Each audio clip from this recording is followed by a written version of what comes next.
आदाब नाज़रीन, हमारे मसाइल में आपका खैर मकदम है। मैं हूँ तहसीन मुनव्वर। दिल नादा तुझे हुआ क्या है, आखिर इस दर्द की दवा क्या है। हमें मुश्ताक और वो बेजार, या इलाही ये माजरा क्या है। मैं भी मुँह में ज़बान रखता हूँ, काश पूछो कि मुद्दा क्या है। सवाल यही है, मुद्दा क्या है। हमारे मसाइल में आज हम गौर कर रहे हैं उन मसाइल की जानिब जिनकी तरफ आपकी तवज्जो जाती ही नहीं है। आपकी क्या, हुकूमतों की भी तवज्जो नहीं जाती। हमने अक्सर हमारे मसाइल में आपसे सवाल किया है और बार बार हम ये सवाल करते रहे कि क्या हमारे मसाइल वही जज्बाती इशूज़ हैं जिन पर हमें गुज़िश्ता कई बरसों से, कई दहाइयों से उलझा कर रखा गया है। क्यों नहीं हमारे मसाइल में तालीम आती है, क्यों नहीं हमारे मसाइल में सेहत आती है, क्यों एजुकेशन, हेल्थ हमारे अहम मसाइल में शामिल नहीं हो पाते हैं। हमने तालीम पर बहुत बार गौर किया और आज हम हमारे मसाइल में हेल्थ पर यानी कि सेहत पर गौर करेंगे।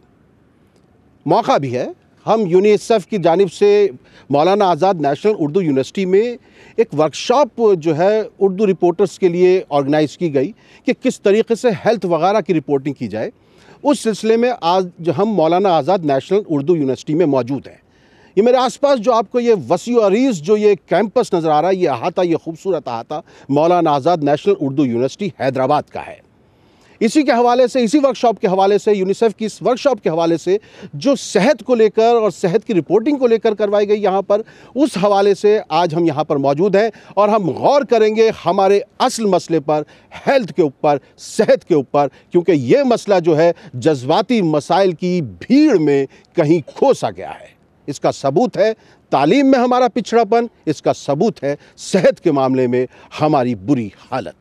इस सब पर गौर करेंगे। हमारे दरमियान 4 अहम शख्सियात मौजूद हैं। आइए मैं उनसे आपका तारुफ करा दूं। हमारे दरमियान, ये हमारी खुशनसीबी है, हमारे दरमियान मौजूद हैं मौलाना आज़ाद नेशनल उर्दू यूनिवर्सिटी के vice chancellor doctor Aslam Parvez sahab. हम उनका खैर मकदम करते हैं और ये बीमारी की हालत में यहाँ पे मौजूद हैं। इसका मतलब ये है कि सेहत इनके लिए यकीनन जान है तो जहान है प्यारे। तो हम आपका शुक्रिया अदा करते हैं सर। इसके अलावा हमारे दरमियान मीडिया की बहुत बड़ी शख्सियत और आजकल मीडिया के हवाले से सेहत पर काम करने वाली एक बड़ी शख्सियत मोहतरम पंकज पचौरी साहब मौजूद हैं। हम आपका खैर मकदम करते हैं। पंकज पचौरी साहब इसलिए भी अहम हो जाते हैं कि वज़ीर-ए-आज़म के ये मीडिया मुशीर भी रहे हैं और इसलिए हम इनसे उस तरफ की टेबल के उस तरफ की बातें भी पूछ सकेंगे।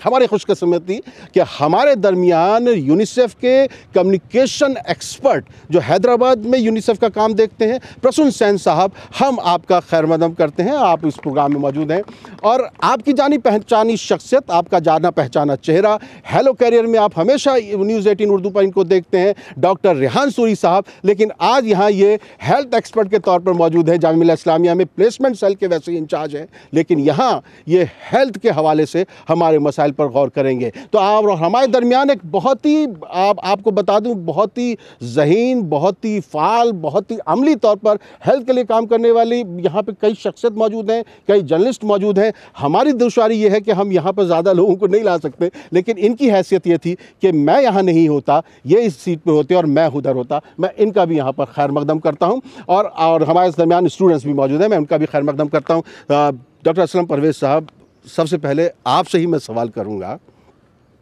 क्योंकि आपने मुस्लिम इलाक़ों में बहुत काम किया है, कुरान और इस्लाम के हवाले से भी आपका बहुत काम है और आप टीचर भी रहे हैं। आप दिल्ली यूनिवर्सिटी में ज़ाकिर हुसैन कॉलेज से आपकी वाबस्तगी रही, आप प्रिंसिपल भी वहाँ पर रहे, लेकिन आपने समाजी तौर पर बहुत काम किया है। तो आप जब अपने इलाक़ों में देखते हैं तो क्यों हम लोग जो हैं वो जो हमारे वाकई अहम मसाइल हैं, जैसे मैं यूनिसेफ के ज़रिए जब तेज़पुर वगैरह गया तो मैंने देखा कि वहाँ पे इतनी दूर दराज इलाके हैं कि वहाँ पर जो टीकाकारी है वो तक नहीं हो पाती और वहाँ पे स्कूल नहीं है। लेकिन हम जब आसाम की या किसी चीज़ की बात करते हैं तो वो हमारे मसाइल में कहीं वो बातें आती नहीं जो असल में है। क्या वजह है?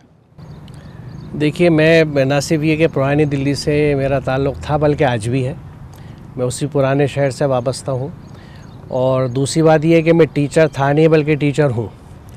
और यहाँ पे भी मैं वाइस चांसलरशिप के दौरान भी मैं क्लासेस भी लेता हूँ, मैं पढ़ाता भी हूँ, क्योंकि स्टूडेंट से जुड़ा रहना मेरे लिए बहुत ज़रूरी है, मुझे सीखने का मौका मिलता है। उन पुरानी दिल्ली की गलियों से जिनमें मैं पला, वहाँ मैंने ख़ुद इस चीज़ को महसूस किया, और आप इस बात से वाकिफ़ है कि वही मुहर्रिक था, वो रीज़न था कि मैंने आज से 25 साल पहले साइंस माहनामा उर्दू में शुरू किया। जो अल्लाह का शुक्र है कि इस पूरे बर-ए-सग़ीर में, मैं बर-ए-सग़ीर इसीलिए कह रहा हूँ कि पाकिस्तान में भी कोई शुमारा ऐसा नहीं है जो मंथली हो पॉपुलर साइंस और एनवायरनमेंट का, और उसका 25वां साल शुरू हुआ, हमारा सिल्वर जुबली ईयर है। और उन इश्यूज़ में मैंने इन चीज़ों को एड्रेस किया है सिर्फ इसी पर्पज़ से, क्योंकि मैं अपने इलाक़ों में लोगों की, यानी हेल्थ की शुरुआत कहाँ से होती है, क्योंकि सेहत जो है इंसान की, उसमें जिस्मानी सेहत भी शामिल है और जहनी सेहत भी शामिल है, और उसमें दोनों को ग़िज़ा क्या मिल रही है वो शामिल है। जिस्म को क्या ग़िज़ा मिल रही है और जहन को क्या ग़िज़ा मिल रही है। हमारी यह सेहत की ख़राबी की बड़ी वजह यह है कि उर्दू तबके को जहनी ग़िज़ा बहुत ही घटिया किस्म की मिलती है। माफ़ कीजिएगा ये बात, उसकी वजह यह है कि उर्दू में आपको ज़्यादातर मवाद वो मिलता है जो आपकी जहनी नशोनुमा में मदद नहीं करता। या तो आपको एक रिचुअलिस्टिक मज़हब के दायरे में क़ैद कर देता है, या आपको उन जज्बाती मसाइल में उलझा देता है जिसमें, जैसा आपने कहा, कि किसी नतीजे में हम नहीं पहुँचते। लेकिन वो कंस्ट्रक्टिव, वो पॉजिटिव चीज़ें जो आपको पॉजिटिव सोच दें, पॉजिटिव शख्सियत बनाएं, एक कंट्रीब्यूटिंग शख्सियत बनाएं, वो मवाद हमारे यहाँ बाय एंड लार्ज मिसिंग है। तो जब वो चीज़ फीड ही नहीं कर रहे हैं हम पिछले 50 साल से, अगर हम आज़ादी के बाद से पूरा सीन देखें तो हम उस जज्बातियत से बाहर ही नहीं आए, तो कहीं पे भी एक कंस्ट्रक्टिव जर्नलिज़म की बड़ी कमी है।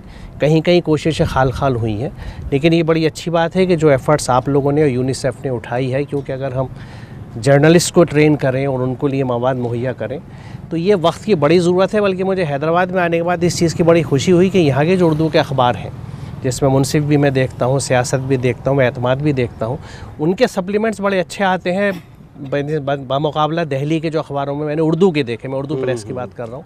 तो यहाँ तो ये रिचनेस मुझे मिलती है, वो तनव्वुर मिलता है, हेल्थ के भी मज़ामीन है और दीगर मौज़ूआत को भी कवर करते हैं।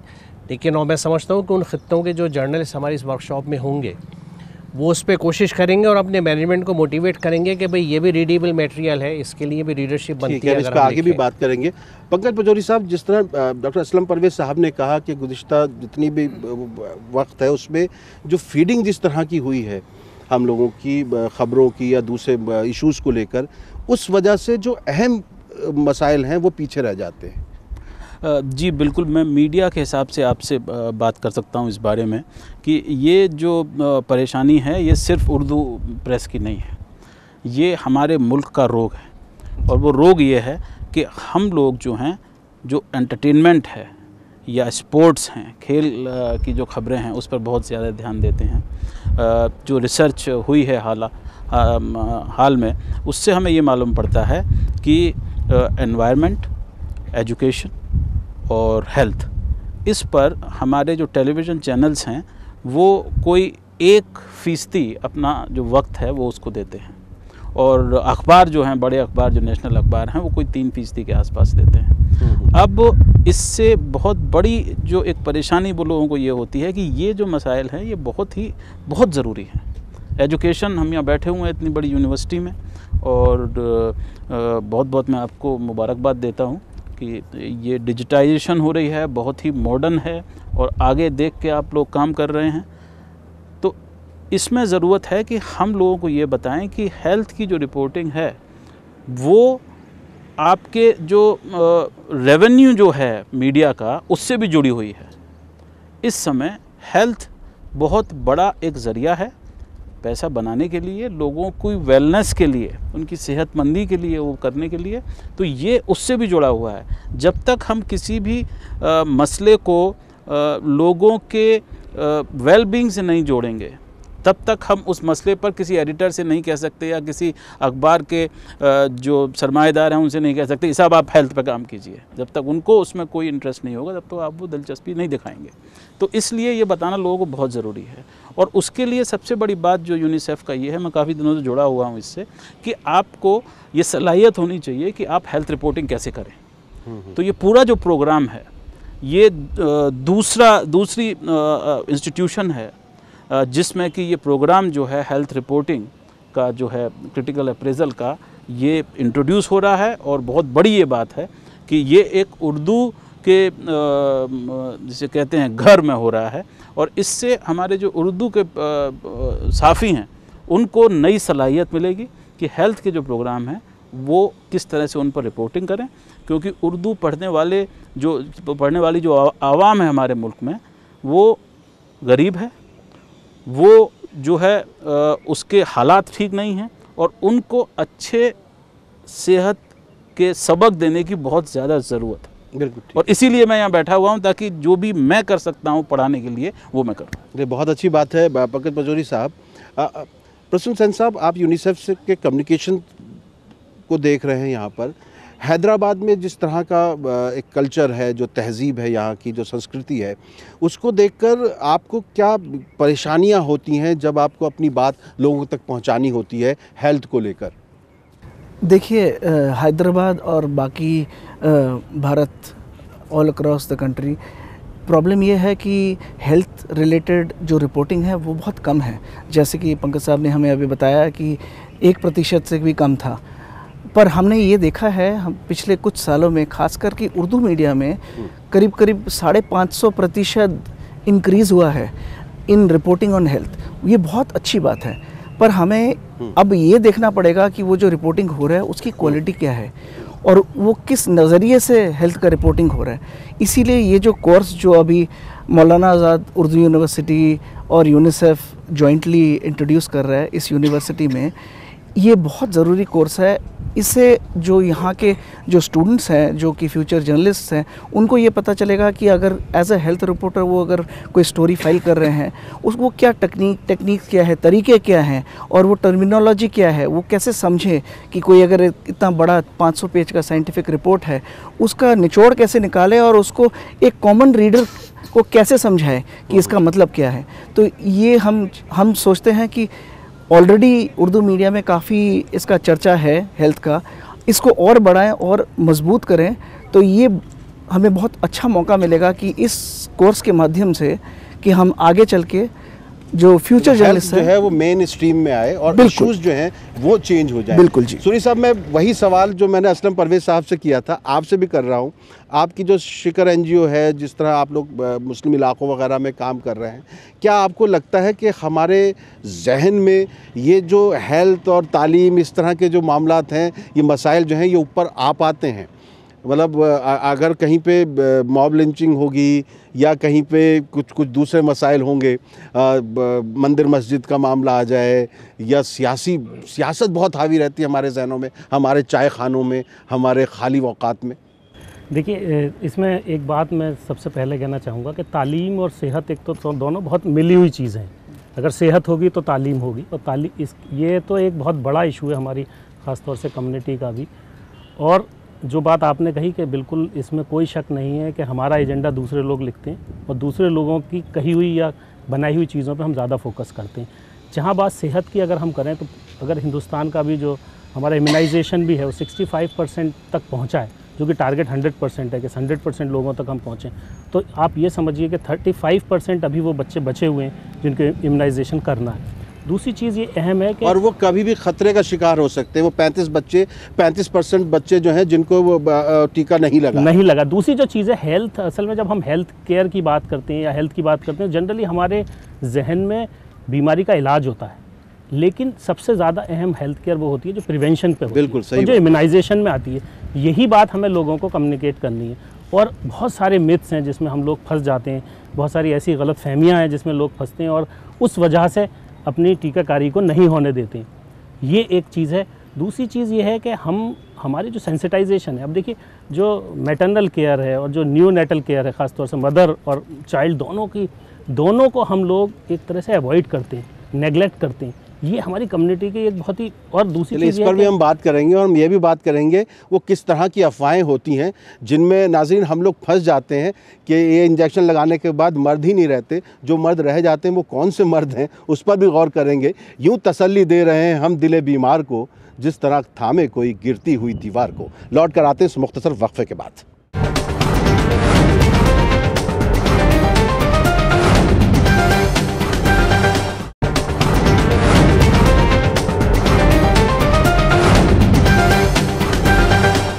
अफवाह थी कि मेरी तबीयत ख़राब है, लोगों ने पूछ पूछ कर बीमार कर दिया। हमारा पूरा समाज जो है एक इस तरह की बीमारी का शिकार है जिसे हम कहते हैं कि खामखा के मामलात में उलझना, खामखा के ऐसे मसाइल में उलझना जिन्होंने आज तक हमारा भला तो नहीं किया है, लेकिन कुछ लोगों को सियासतदान बना दिया है, कुछ लोगों को हुकूमतें दे दी हैं, कुछ लोगों के रिश्तेदारों को हुकूमतें दे दी हैं, कुछ लोगों के बच्चों तक को हुकूमतें दे दी हैं, लेकिन आपके हालात आज भी वही के वही हैं जहां पहले थे। इसी सब पर गौर कर रहे हैं हमारे मसाइल में। आज हम इस पर गौर कर रहे हैं कि जो सेहत है, जो स्वास्थ्य है, जो हेल्थ है, इससे जुड़े जो मसाइल हैं वो हमारे मसाइल क्यों नहीं बनते। हमारे दरमियान अमर उजाला से संजय बिज्ञान साहब हैं और ये बहुत काफ़ी दिनों से इसको कवर भी करते रहे हैं। संजय जी, आपको क्या लगता है किस तरह जो हमारी कम्युनिटी है मुस्लिम्स में ख़ास तौर से, और अगर टोटल देखें पूरे समाज में हेल्थ जो है और स्वास्थ्य, ये मसला ऊपर उभर कर क्यों नहीं आता है? बिल्कुल जी, दरअसल हमारे जो सोचने का जो रवैया एक बन गया है, जो आदत है, उसमें हम समाज की हेल्थ तो क्या, हम खुद अपनी सेहत के बारे में जागरूक नहीं रहते हैं। और मेरे जैसा मोटा आदमी सोचता है कि मैं बहुत सेहतमंद हूँ, जी जी मैं जी, बीमार हो सकता हूँ। नहीं, मेरा इशारा छोटी छोटी बातों की तरफ है, जैसे कि हम अपने मेडिकल टेस्ट हैं, जो डॉक्टर हमें कहता है कि अब रूटीन चेकअप कराना चाहिए, हम मुलतवी करते रहते हैं, वक्त बीतता चला जाता है। अपने परिवार वालों को भी हम सोचते हैं अगले संडे टेस्ट कराएंगे। तो मुझे लगता है कि ये जो व्यक्तिगत स्तर पर हम करते हैं, समाज के स्तर पर भी हम वही लापरवाही करते हैं। और मैं चूँकि मीडिया से संबंध रखता हूं, तो मैं मीडिया के संदर्भ में कहूँगा, एक पत्रकार और एक संपादक के रूप में भी हम इस मामले में कच्चा खा जाते हैं। हमें लगता है कि नहीं, क्राइम की जो रिपोर्टिंग है वो ज़्यादा इम्पॉर्टेंट है, या कि बॉलीवुड भी बहुत जाता है ना, क्राइम पेट्रोल देखा जाता है। समाज भी जो है जुर्म में उलझा हुआ है। जी बिल्कुल, जनता तो, पब्लिक तो बहुत कुछ देखना चाहेगी, लेकिन हम सब कुछ वो नहीं दिखा सकते। कहीं ना कहीं हमें एक जिम्मेदारी का जो एहसास है मीडिया होने के नाते, वो ये भी है कि वो सही चीज़ देखें। वो गाफिल हैं या अपनी किसी नींद में हैं, तो उनको झंझोड़ना, जगाना भी मीडिया का काम है। तो सही जो मुद्दे हैं उन्हें आप जैसे लोग, हमारे जैसे लोग ही उठाते हैं। आज की ये जो बैठक है, ये इस बात की मिसाल है। तो थोड़ा सा जागरूक होने की बात है। चलिए, बहुत बेदार होने की जरूरत है। असलम परवेज साहब, ये जिस तरह कह रहे हैं कि मतलब हम क्यों जुर्म की तरफ भागते हैं, आपको क्या लगता है? कहीं ना कहीं किसी जज्बे की तस्कीन होती है कुछ जराइम के बारे में पढ़ के, क्योंकि बुनियादी तौर से इंसान के अंदर, हर इंसान के अंदर एक जानवर होता है। जो महज़ब लोग हैं वो उस जानवर को टेम कर लेते हैं, उसको काबू में कर लेते हैं, लेकिन कहीं ना कहीं वो ख्वाहिशात का जानवर उठता रहता है और उसमें कहीं जुर्म की होती है। मिसाल के तौर पे जो आदमी झूठ नहीं बोलता कि बुरी चीज़ है, लेकिन कहीं ना कहीं उसे किसी मौके पे लगता है कि काश मैं कुछ झूठ बोल के काम चला लेता। तो ये जो दबी सी ख्वाहिश है, शायद इस दबी हुई ख्वाहिश की तस्कीन होती है इस तरह की न्यूज़ से। आशिक सबसे ज़्यादा झूठ बोलता है, जो आसमान के चांद तारे लाने की बात करता है। बेशक, जी हाँ। मरीज़ इश्क पर लानत खुदा की, मर्ज बढ़ता गया जूं जूं दवा की। पंकज साहब, जैसे 3 C हमारे यहाँ कहा जाता है, सिनेमा, क्रिकेट और क्राइम, तो क्या हम लोगों का मिजाज नहीं बदल सकते थे? जब हमारा टीवी मीडिया आया उस दौरान में हम लोगों के मिजाज के हिसाब से ढलते चले गए टीआरपी के चक्कर में, कहीं ये तो नहीं हुआ? इसमें दो राय नहीं है कि हम लोगों को वो देना चाहते हैं जो लोग देखना चाहते हैं। अब मैं आपको छोटी सी बात बताता हूँ कि टेलीविज़न चैनल के जो लाइसेंसेस हैं, ये जो एयरवेव्स हैं, ये हम सब लोगों का है, ये पूरे मुल्क का है। और ये इसलिए दिए गए हैं टेलीविज़न चैनल्स को कि आप पूरे मुल्क के लिए काम करें। उस मुल्क में जो सेहत है वो बहुत बड़ी चीज़ है। इन्होंने अभी आंकड़े बताए कि क्या हालात हैं। 90% लड़कियां उत्तर प्रदेश में उनका कुपोषण से शिकार है, एनीमिक है। बच्चे जो हैं, आधे आपके जो बच्चे हैं पैदा जो होते हैं, वो इस ख़तरे में रहते हैं कि वो 5 साल की उम्र तक नहीं पहुंच पाते। तो ये बहुत बड़ा मुद्दा है जिस पर कि बात होनी चाहिए। और हम लोग, मुझे लगता है मीडिया में जो हमको लाइसेंस मिले हैं इस मुल्क की आवाम की बिना पे, हम उसके साथ में ज़्यादती कर रहे हैं। और हमको ये बात सोचनी चाहिए, क्योंकि अगर वो बच्चे जो हैं जिनको इम्यूनाइजेशन नहीं मिल पा रहा है, वो जो लड़कियां हैं जो कि कुपोषण का शिकार हैं, उनके बारे में अगर हम बात नहीं कर पा रहे हैं, तो हम ये ज़्यादती कर रहे हैं अपने मुल्क के साथ में और उसके फ्यूचर के साथ में। और ये बात हम लोगों को जाननी चाहिए, क्योंकि अगर हम वो करने लगेंगे तो इस मुल्क का फ्यूचर बेहतर होगा। वो बच्चे कल को बड़े होंगे, वो लड़कियां कल को काम करेंगी उससे मुल्क की बेहतरी होगी और उससे आपका जो टेलीविज़न चैनल है उसको और ज़्यादा एडवर्टीजमेंट मिलेगा। हमको ऐसे सोचना चाहिए। और अच्छे और मजबूत एंकर भी मिलेंगे, अरे बिल्कुल, रिपोर्टर भी मिलेंगे। हाँ। सोनिया जी, आप सोनिया सरकार हैं और ये यूनिसेफ के कम्युनिकेशन से रिलेटेड हैं। सोनिया जी, जब आप ने ये जो उन इलाकों में गई जहाँ पर आपने टीकाकारी वगैरह जब शुरुआत की, तो वहाँ पर किस तरह के मसाइल आए? और अफवाहें वगैरह भी कुछ इस किस्म की उड़ती रहती हैं कि ये टीका लगाओगे तो बच्चों में ये बीमारियां हो जाएंगी, किसी लायक नहीं रहेंगे, तो उनसे कैसे निपटा जाए? मैं पहले तो ये कहना चाहूँगी कि यूनिसेफ का जो ग्लोबल कैंपेन है एवरी चाइल्ड अलाइव, मतलब हर शिशु को हमें अलाइव रखना है, इसी के अंतर्गत हमने ये क्रिटिकल अप्रेजल स्किल्स प्रोग्राम अभी मानू यूनिवर्सिटी के साथ हम शुरुआत कर रहे हैं। और जब इम्यूनाइजेशन की बात आती है, वो सबसे ज़्यादा कॉस्ट इफेक्टिव, सबसे ज़्यादा चीपेस्ट मेथड है लास्ट जो वल्नरेबल बच्चा है उस तक पहुँचना। तो इसीलिए जब हम for example government of India के बड़े कैंपेन्स हैं, measles rubella campaign for example, जिसमें WHO, यूनिसेफ और काफ़ी सारे पार्टनर्स जुड़े हुए हैं, जब हम आसाम गए या जब हम मणिपुर में या नहीं तो हमने अमृतसर में देखा कि ऐसे अफवाहें फैल रही थी कि वैक्सीनेशन से या तो इम्पोटेंसी हो जाता है या इसको लगाने से बच्चे की मौत हो जाती है। तो हमें बहुत सारे रिलीजियस लीडर्स को भी रोपन करना पड़ा और गुरुद्वारों के थ्रू से, जैसे हमने पोलियो के टाइम पे इमामों के थ्रू से उनका सपोर्ट लिया था, वैसे ही हमने अमृतसर में गुरुद्वारों को शामिल किया और उनसे बुलवाया कि आप अपने बच्चे को टीका लगवाएं और मीजल्स रूबेला से सुरक्षित करें, क्योंकि there are more than 50,000 children जिनको ये मीजल्स हो जाता है देश में, और इंडिया में सबसे ज़्यादा, इंडिया में ग्लोबली मीजल्स के कारण बच्चों की मौत होती है। नॉट ओनली दैट, रूबेला अगर किसी मदर को हो जाए तो लाइफ लॉन्ग सोसाइटी को वो बोझ झेलना पड़ता है, जहाँ पे वो बच्चा कैन हैव कॉग्निटिव डिफेक्ट्स, उसके कोई या तो ब्लाइंडनेस या बहरापन या अंधापन के साथ वो बच्चा जन्म हो सकता है। तो इसीलिए हम सब मिलकर और मीडिया के साथ स्पेशली हाथ मिलाकर काम करना चाहते हैं, ताकि लोगों में जागरूकता हो कि ये टीकाकरण और इस टाइप के पब्लिक हेल्थ इनिशिएटिव्स में क्यों हमें फोकस करना चाहिए। चलिए, देखिए नाज़रीन, हम आपसे हमेशा कहते रहे कि हम अपने इस प्रोग्राम में हम उन मसाइल पर गौर करते हैं जो हमारे वाकई असली मसाइल हैं, और हम बहस नहीं करते, हम चीखते चिल्लाते नहीं हैं, हम गौर व फिक्र करते हैं। आप भी गौर व फिक्र कीजिए, आप सोचिए कि देखिए, जैसे उन्होंने डॉक्टर रेहान सूरी साहब ने भी कहा कि प्रिवेंशन जो है, बचाव जो है, वो सबसे अहम होता है। अगर आप ये बचपन में बच्चों को ये सारे जो ज़रूरी टीके हैं लगवा लें, तो आप ये समझ सकते हैं कि उनको आप लाइफ लॉन्ग एक ज़िंदगी देते हैं और वो सेहतमंद ज़िंदगी होती है। और अगर आप इनसे बचते हैं तो फिर वो अब उनको बीमारियां मिलती हैं, फिर आपके खर्चे वर्चे बढ़ते हैं, फिर आप उनसे परेशान होते हैं कि बहुत महंगाई हो गई है, अस्पताल कैसे जाएँ। अस्पताल भी वैसे आजकल जो है 5 स्टार होटल बन गए, उसका खर्चा ज़्यादा है, इस पर भी गौर करेंगे। लौट कर आते हैं इस मुख्तसर वक्फे के बाद। अच्छे ईसा हो, मरीजों का ख्याल अच्छा है, हम मरे जाते हैं, कहते हो कि हाल अच्छा है। लौट कर आते हैं इस मुख्तसर वक्फे के बाद।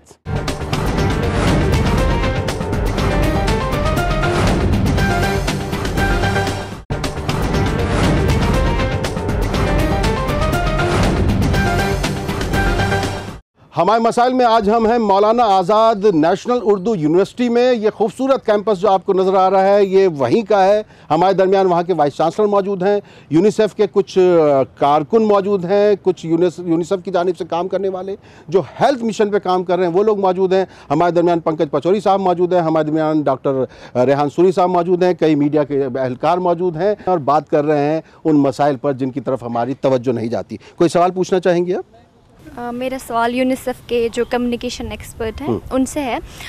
सर, चूँकि हम देखते हैं कि हिंदुस्तान जो है वो तीसरी दुनिया के ममालिक में शुमार होता है, तो इस तरह से जो डेवलपमेंट में जो इम्पॉर्टेंट एक आस्पेक्ट है वो हेल्थ है, हेल्थ डेवलपमेंट। और हेल्थ के हिसाब से जो हिंदुस्तान है, जो हमारे विलेज में जो लोग रहते हैं, रूरल इलाकों में जो लोग रहते हैं, वो कहीं ज़्यादा सफ़र करते हैं दैन सिटीज़।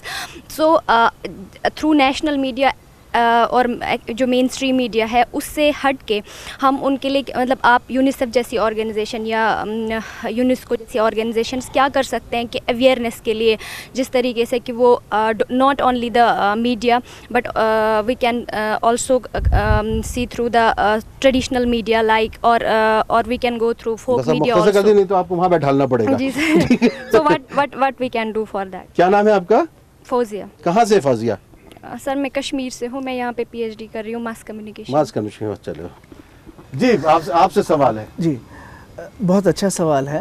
आप बिल्कुल सही बोल रहे हैं। मास मीडिया तो एक ज़रिया है। मास मीडिया को छोड़ के 2-3 और तरीक़े का मीडिया है जो कि हम कंबाइंड वे में कोलैबोरेट करते हैं for awareness at rural level.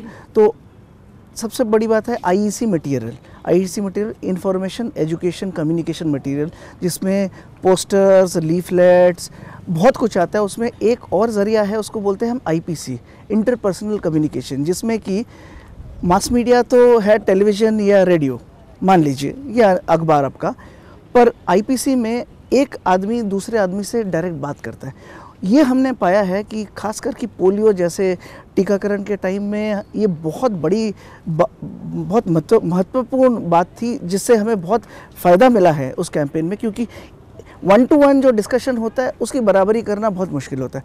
और एक चीज़ आपने सही बोला, ये है ट्रेडिशनल मीडिया, फोक मीडिया जिसको बोलते हैं, स्ट्रीट थिएटर फॉर एग्जांपल, उसका भी काफ़ी इस्तेमाल किया जाता है। इन सब का इस्तेमाल गवर्नमेंट ऑफ इंडिया और स्टेट गवर्नमेंट सारे करते हैं, और यूनिसेफ और कई सारे ऐसे संस्थाएं हैं जो कि गवर्नमेंट के साथ पार्टनर करते हैं for training of such groups, ताकि ये ग्रुप हर विलेज में जाए, हर जगह जाए और अपना जो मैसेज है वो फैलाए।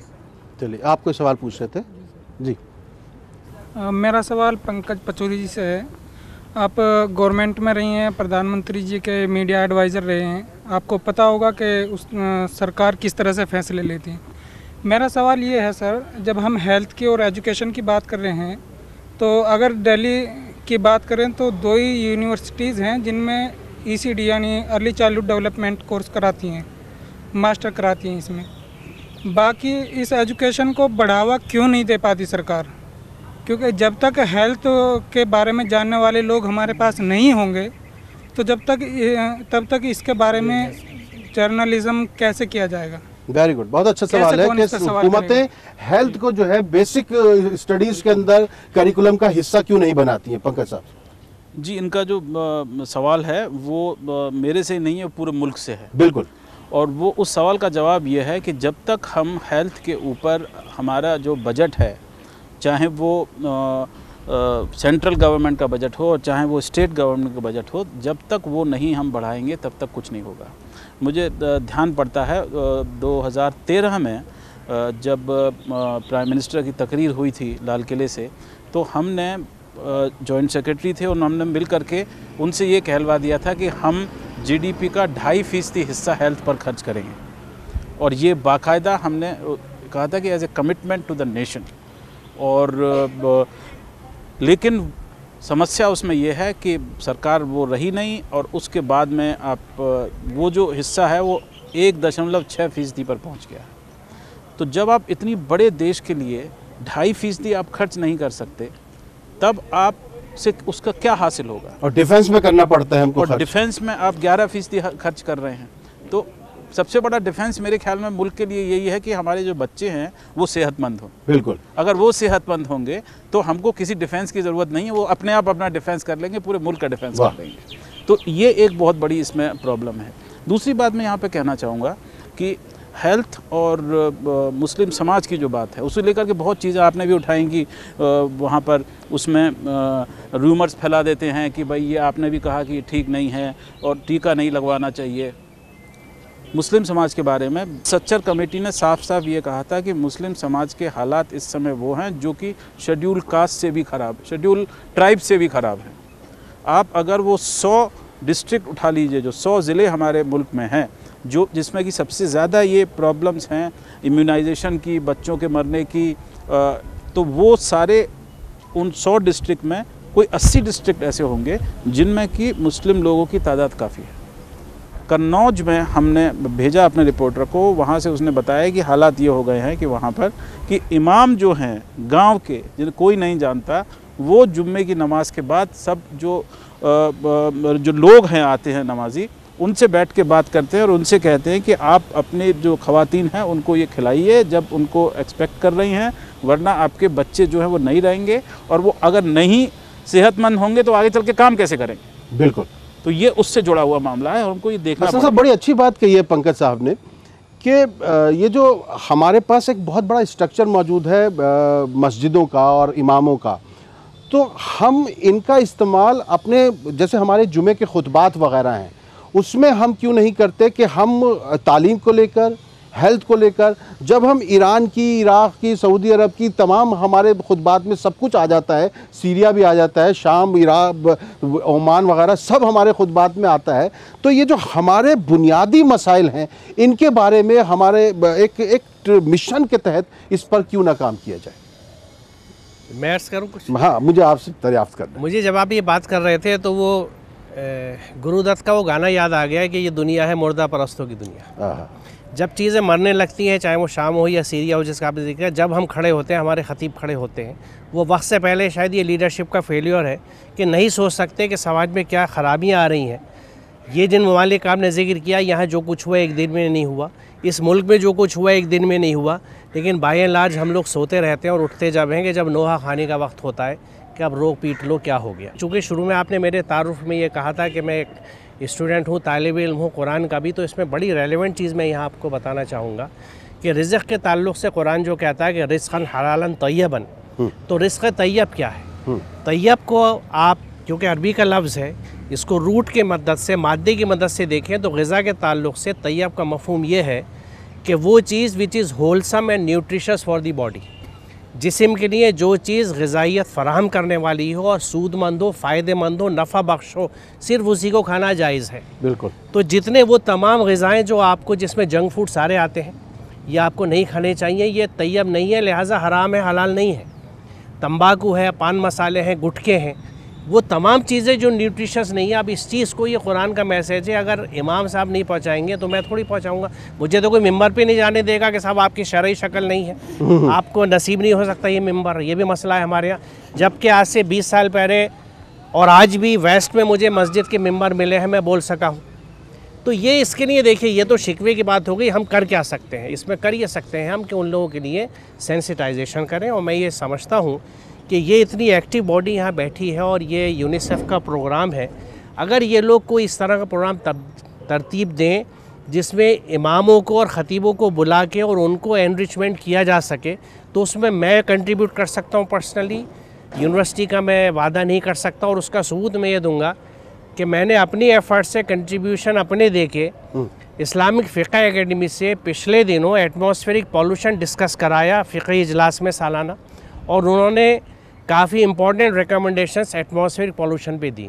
सोनिया जी, क्या आप लोग नहीं, सोनिया जी, क्या आप लोग इस तरह इमामों वगैरह को इनको कुछ इस्तेमाल करना चाहेंगी, या आप लोग रिलीजियस रहनुमाओं से घबराते हैं?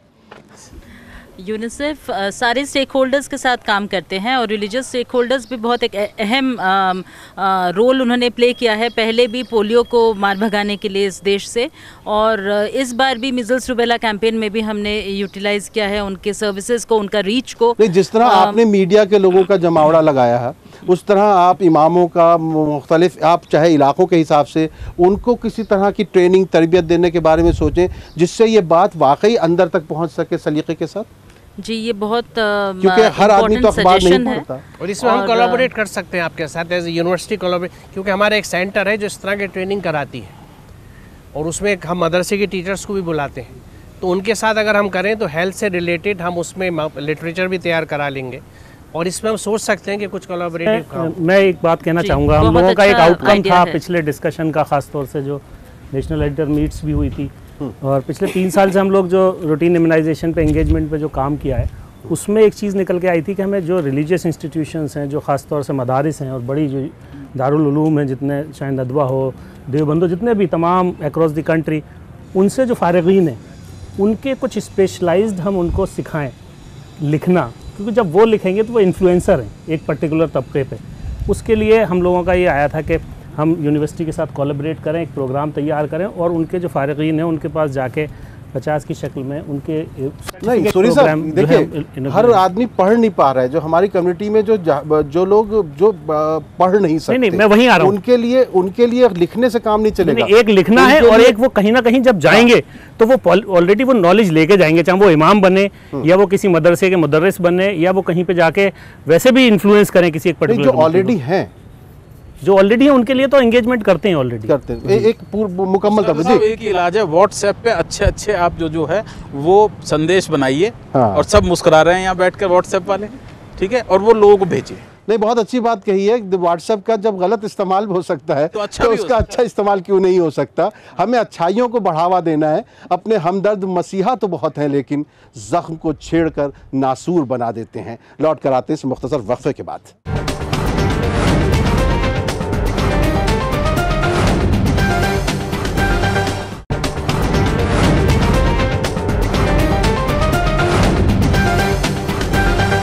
हमारे मसाइल में ये आखिरी दौर है और इसमें हम ये देखना चाहेंगे कि जो कुछ बातचीत हुई है उसका क्या नतीजा निकल कर आया है। रेहान सूरी साहब, कुल मिलाकर अब इस प्रोग्राम को देखने के बाद क्या आपको लगता है कि लोग जो हैं अब वो जज्बाती मामलात में नहीं जाएंगे, अब दर्द दिल का मामला नहीं होगा, अब जो है असल में जो हमारे आसपास माहौल की सेहत है उस पर बात होगी? क्या ऐसा मुमकिन है? नहीं, बिल्कुल। देखिए, ये जितने लोग बैठे हैं यहाँ पर और जिस तरह से बात हुई है उससे ज़रूर ये असर जाएगा कि ये इम्पैक्ट एक ज़रूर आएगा कि जहाँ पर कोई भी सुनेगा वो ये ज़रूर समझेगा कि हमें भटकाया जा रहा है और हमारा असल मुद्दा कुछ और है। तो जहाँ उसकी बात ये समझ में आती है, देखिए हमें लोगों को ये बताना है कि मुद्दा क्या है। अगर वो सवाल करना शुरू कर दें तो शायद सब कुछ बदल सकते हैं। यही ज़रूरत है आज हमें लोगों को बताने की कि सवाल क्या होना चाहिए, हमें अपनी हुकूमत से सवाल क्या करना चाहिए, हमें अपने जितने भी इर्द गिर्द लोग हैं उनसे सवाल क्या करना चाहिए। अगर हम सही सवाल करने लगें तो शायद इस मुल्क की तस्वीर बदल सकती है। लेकिन देखना यह है कि सवाल पूछने पर कहीं आपकी ज़बान जो है वो बंद तो नहीं कर दी जाती है। जब हाथ में कलम था तो अल्फाज ही न थे, अब लफ्ज़ मिल गए तो मेरे हाथ कट गए। पंकज पचौरी साहब, जब सवाल पूछेंगे तो क्या सवाल का जवाब आएगा या सवाल के जवाब में जंजीरें जो है वो आपको पाबिजोला लेकर चलेंगी? हम जब कॉलेज में इस तरह की यूनिवर्सिटी में पढ़ा करते थे, नारा लगाया करते थे, गिरे हैं हम सवाल से, हमें जवाब चाहिए। और सवाल दर जवाब है कि इंकलाब चाहिए। तो वो जो हमारा जो था उस समय, तो वो अब भी होना चाहिए और सबका होना चाहिए। अगर आप 25 साल के हैं, जैसे ये स्टूडेंट्स यहाँ पर हैं, तब आप में ये जज्बा नहीं है तो आगे आप नहीं कर सकते। बड़ी बात यहाँ पर यह है कि हमको एक मुल्क की तरह, एक कौम की तरह, एक समाज की तरह ये देखना है कि हमारी जो आने वाली जो पीढ़ी है उसको हम कैसे तैयार करें, और उसमें उनकी सेहत, उनका इम्यूनाइजेशन, उनकी तालीम, ये सब चीज़ें बहुत ज़्यादा अहमियत रखती हैं। उसी से हिंदुस्तान जो है वो मजबूत बनेगा। हिंदुस्तान नारे लगाने से मजबूत नहीं बनेगा, हिंदुस्तान दूसरों को दबाने से मजबूत नहीं बनेगा। हिंदुस्तान की जो नई पीढ़ी आ रही है उसको मजबूत बनाने से मजबूत बनेगा। बहुत अच्छी बात है। प्रसून सेन साहब, आपको हमारी कम्युनिटी से क्या उम्मीद करते हैं आप कि भाई उनसे आप क्या चाहते हैं ताकि उनके यहाँ जो है आपकी जो कोशिशें हो रही हैं, चाहे इम्यूनाइजेशन की हो, चाहे और दूसरी जो आप वहाँ दवाइयों के लिए कर रहे हैं, उनकी सेहत के लिए कर रहे हैं, वो सलीके के साथ चल सकें, आप किस तरह की उम्मीद रखते हैं? मीडिया से बड़ा कोई ताकत है ही नहीं। मीडिया जो लिखता है उससे अगर कोई वैक्सीनेशन कैंपेन चल रहा है उसको या तो बढ़ावा दे सकता है, नहीं तो तोड़ सकता है। मीडिया हमारे साथ हमेशा जुड़े रहे और हम हमेशा कोशिश करेंगे मीडिया को द करेक्ट इन्फॉर्मेशन और करेक्ट ट्रेनिंग, करेक्ट ओरिएंटेशन दे और वो एक्सेस दे जिससे कि मीडिया और बेहतर लिख पाए और वो पढ़ के जो लोग हैं वो मोटिवेट हो, वो खुद अपना हेल्थ सीकिंग बिहेवियर बढ़ाएं और अपने बच्चों को भी प्रोटेक्ट करें। डॉक्टर असलम परवेज़ साहब, आप मौलाना आज़ाद नेशनल उर्दू यूनिवर्सिटी के वाइस चांसलर की हैसियत से और हमारे मुस्लिम समाज के एक मोतबर शख्सियत की हैसियत से हमारे समाज को क्या पैगाम देना चाहेंगे इस प्रोग्राम के ज़रिए? मैं ये कहना चाहूँगा कि इस वक्त एक एरिया जो बहुत डेफिशिएंट है हमारा, वो ये है कि हकीकी मानों में नेक नियति से इस मुल्क और इस मुल्क के रहने वालों के लिए सोचने वालों की तादाद दिन ब दिन कम हो रही है। हालांकि अपेरेंटली सीन दूसरा दिख रहा है, लेकिन हकीकत यह है कि रियली असल इशूज़ की तरफ सोचने वाले कम हैं। तो हमें इस तरफ न सिर्फ सोचना है बल्कि काम करना है। और यहाँ जो इस प्रोग्राम में शरीक हमारे जर्नलिस्ट भाई हैं उर्दू के, उनसे मैं ज़रूर कहूँगा कि टीकाकरण जो है, टीका अंदाज़ी, टीका लगाना जो इस तरह से कुछ बीमारियों से बच्चों को रोकता है, उसी तरह से एक समाज के लिए एक और दूसरी तरह के टीके की ज़रूरत है। और वो ये है कि जैसा रेहान सूरी साहब ने जिक्र किया था कि प्रिवेंटिव, हमारे यहाँ ये बहुत ज़रूरी है, क्योंकि आज ये एक एस्टैब्लिश मेडिकल फैक्ट है कि हमारी बड़ी किलर डिजीज़ जो है वो लाइफ स्टाइल डिजीज़ है। हमारा उर्दू मीडिया इस बात को, क्योंकि हम लोगों के यहाँ ख़ास तौर से मैं अगर उर्दू समाज की बात करूँ या मुस्लिम समाज की बात करूँ, तो जब थोड़ा सा खुशहाली आती है तो फ़ौरन वो शौक़ लग जाते हैं जो हमें बर्बाद करने वाले होते हैं। तो बड़ा ज़रूरी है कि हम लाइफ स्टाइल को एड्रेस करें और उर्दू मीडिया में ये बातें आएँ कि लाइफ स्टाइल की वजह से अगर आपका लाइफ स्टाइल ठीक नहीं है तो कौन सी बीमारियाँ आपको लगती हैं। तो इस तरह से उन बीमारियों से, जिस तरह टीका आपको इन बीमारियों से बच्चों को बचाता है और ये तरबियत भी बचपन से ही दी जाती है, तो ये दूसरी तरह के अखलाक़ी और तरबियत के टीके हैं जो समाज में बचपन से लगने ज़रूरी हैं। और उसमें अगर हम समाज को सेंसिटाइज़ नहीं कर सकेगा उर्दू मीडिया, तो मैं समझता हूँ कि बहुत बड़ी अपनी ज़िम्मेदारी से वो मुँह फेरेंगे या ये कहेंगे कि हम अपनी प्रायोरिटीज़ में इसको नहीं रखते। मुझे ये लगता है कि इसकी हमें पहली तरजीह हमारी ये होनी चाहिए कि हम लोगों को ये समझा सकें कि आपका अंदाज़े ज़िंदगी क्या हो जो आपको एक सेहतमंद दे। और उसमें सबसे बड़ा फैक्टर जिसम के साथ साथ positive mind and positive thinking. हम लोग दिन ब दिन, क्योंकि बदकिस्मती से हमारा मीडिया, मैं कभी इत्तेफाक से लोगों से पूछता हूँ या उस टेलीविज़न को खोल लेता हूँ जिससे मुझे अब नफ़रत होने लगी है, तो वहाँ पे जो सीरियल दिखता है वो हमें नेगेटिविटी सिखा रहा है। हर रिश्ते को तोड़ा जा रहा है, हर रिश्ते के साथ बेवफाई है, हर एक आदमी दूसरे का दुश्मन है, कोई किसी का। उसके मुकाबले तो न्यूज़ 18 उर्दू क्यों नहीं देखते? वो तो देखता ही हूँ मैं, लेकिन आप लोग सीरियल्स नहीं बनाते ना, और बड़ी अच्छी बात है। खैर नाजरीन, आज इस प्रोग्राम की क्लोजिंग मैं नहीं करूँगा। मेरे दरमियान एक बहुत ही सीनियर जर्नलिस्ट पंकज पचौरी साहब मौजूद हैं। मैं चाहूँगा कि इस प्रोग्राम को वो क्लोज़ करें। मैं आपसे इजाज़त लूँगा इस शेर के साथ और इस दरख्वास्त के साथ कि देखिए, बहुत जज्बाती मसाइल पर आपने अपना दिमाग पका लिया और मेरा भी दिमाग पका चुके हैं आप। और रोज़ाना 9 बजे की जब टीवी पर बहसें वगैरह हो रही होती हैं, उसमें आप रोज़ाना अपने जहन को बहुत थका देते हैं।